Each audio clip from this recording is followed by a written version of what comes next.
O homem. O homem é talvez a criatura mais aprisionada pelos jogos de Maia. Isto acontece porque nele há, considerando a escala evolutiva, algo de pedra, algo de planta, algo de animal e algo que o define como homem. Das pedras, temos o corpo, cuja constituição material não difere em nada da das rochas e da terra. Das plantas, temos a possibilidade de vida e crescimento. Com os animais, partilhamos o mundo sensível.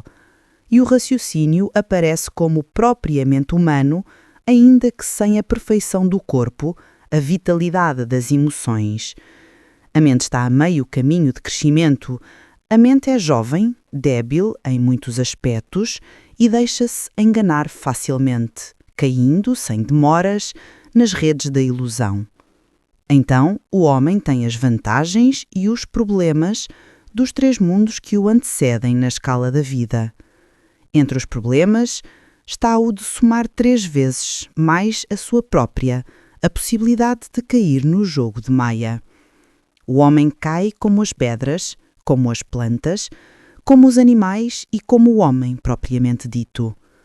Mas esta participação nos reinos vitais conhecidos não é a única causa que torna o homem brinquedo da ilusão.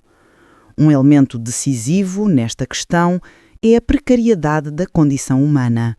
Imaginemos um homem que tenta escalar uma montanha e se encontra a meio do caminho, prestes a perder o equilíbrio. É-lhe igual subir ou descer, porque a distância percorrida e a que falta percorrer são iguais.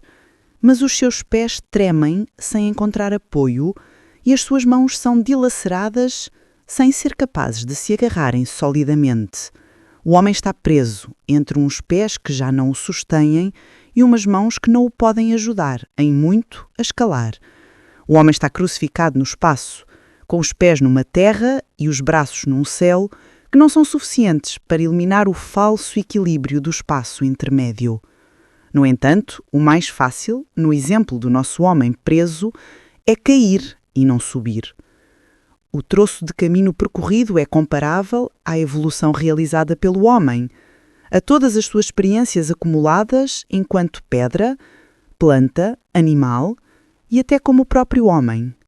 O troço a percorrer é o que resta de evolução. Se identificamos o caminho percorrido com a experiência material e o caminho a percorrer com a experiência espiritual, veremos claramente porque é que é mais fácil cair do que subir. A força da gravidade da matéria é maior para este homem intermédio do que a força da atração do espírito. Desde o seu ponto médio, não de equilíbrio, o homem sente-se mais aparentado com a sua condição material de rocha, árvore ou besta do que com o seu futuro divino de ser espiritualizado. Ainda que anseie a evolução, é muito o trabalho que é suposto conseguir. Ainda que queira ser melhor, teme deixar de lado tudo o que representou a sua vida até o momento. Quer, na sua cegueira provocada por Maia, ser Deus sem deixar de ser homem. É como se a pedra quisesse ser planta, mas sem se libertar do peso imóvel do seu corpo. Ou como se a árvore quisesse ser animal, mas sem desprender-se das suas raízes na terra. Resolver a sua situação de precário equilíbrio deve necessariamente significar um sacrifício por parte do homem. Para subir o troço de caminho percorrido e poder utilizar as mãos com liberdade, terá de desfazer-se de todos os elementos supérfluos. Tudo sobra na hora de subir. O que era báculo numa parte do caminho torna-se um fardo pesado na próxima. Para ser homem, não pode comportar-se nem como pedra, nem como planta, nem como animal. Essas são coisas do passado, que podem ser utilizadas no presente, mas que não podem dominar-nos no presente. Para ser um super-homem, há que deixar de ser homem. Para cumprir com o grito ancestral da alma, com esse chamamento que vem de longe e nos obriga a dar mais um passo, há que abandonar o falso equilíbrio da cruz no espaço. Numa palavra, há que decidir-se, há que optar, há que escolher. Por isso Maia joga com os homens com os eternos indecisos, e para melhor jogar aumenta cada vez mais a sensação de instabilidade, na qual todos os fios desta rede de fantástica ilusão se assemelham a tábuas de salvação, tão resistentes como as teias de aranha que são na realidade. Por isso Maia joga com os nossos sentidos e com a nossa jovem mente, fazendo-nos ver o que não existe. Os sentidos enganam-nos, não porque eles funcionem mal, mas porque concedemos às suas apreciações mais valor do que elas têm.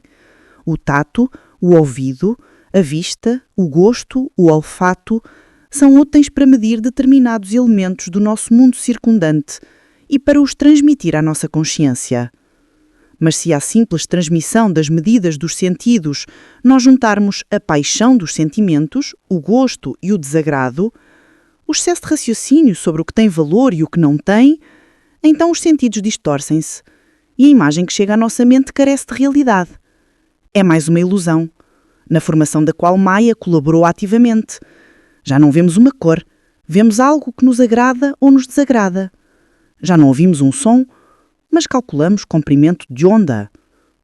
Quem interferiu ampliamente com a função dos sentidos? As emoções e a mente. Ou mais simplesmente, a mente que nós humanos manejamos na atualidade, que longe de ser pura, está tingida de emoção egoísta. Com grande critério diziam os velhos sábios que a mente é o rei dos sentidos. Ela, na sua superioridade humana, pretende governar tudo o que tem ao seu alcance na esfera vital. Mas esta mente é a do equilíbrio precário, aquela que ainda não se esqueceu toda a sua etapa animal, por isso está cheia de paixões, e aquela que mal vislumbra o seu futuro superior. Ela governa egoisticamente, aparenta ter um mestre, que é o nosso eu, e adula-nos com o seu egoísmo, mas na verdade serve pura e exclusivamente a Maia. É longa a lista das armadilhas em que podem cair os humanos. E as armadilhas tornam-se mais perigosas quanto mais os sentidos e a mente tornem a visão confusa. O nosso corpo já não é então tão simples como a rocha. Tem exigências que superam o seu tamanho e a sua possibilidade de ação. Mas a paixão dá vida a esses corpos que, exaustos pelo esforço, perecem antes de tempo e mal. Não se come, dorme, bebe ou ama como um animal. Mas muito pior. A vitalidade natural dos nossos corpos está exacerbada e, longe de sermos felizes como as plantas, corremos, asfixiamos-nos no fumo, transpiramos e giramos sem grande sentido de um lado para o outro, desprezando uma saúde que só lamentaremos depois de a termos perdido. No que respeita às emoções, elas dominam-nos de tal ponto que provocam uma verdadeira névoa. Quando crescem e se multiplicam, quando se tornam obsessivas e se convertem em paixões, torna-se impossível praticar a condição de homem. Torna-se impossível pensar, raciocinar, analisar, pesar e decidir. A paixão pede tudo. E também destrói tudo, usando as nossas próprias forças viradas do avesso. E a mente acredita que pensa, mas a inércia do mundo material, que a tem aprisionada, torna-na pesada e abúlica. A mente deixa-se pensar. Deixa-se conquistar por opiniões, ideias pré-fabricadas, por modas, até se estagnar por completo. É então como um velho relógio oxidado, cujos ponteiros já não podem mover-se, ainda que haja sempre um incauto, guiado pela aparência exterior, que garanta que se trata de um relógio. Mas para que nos serve um relógio que não marca a hora? E para que serve uma mente que perdeu a ingênua capacidade de observar, comparar, conhecer, discernir? No fundo deste homem aprisionado pela ilusão, geme surdamente uma débil criatura, mais jovem ainda que a jovem mente arrogante e orgulhosa do seu poder.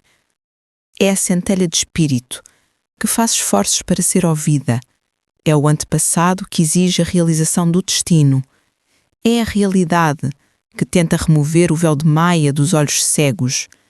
É a débil centelha de espírito, que, no entanto, enquanto está acesa, tem poderes ocultos para crescer e tornar-se mais poderosa que todos os falsos poderosos. É o débil som que se converterá em rugido de tormenta. É o fio d'água que pressagia a corrente. É o homem.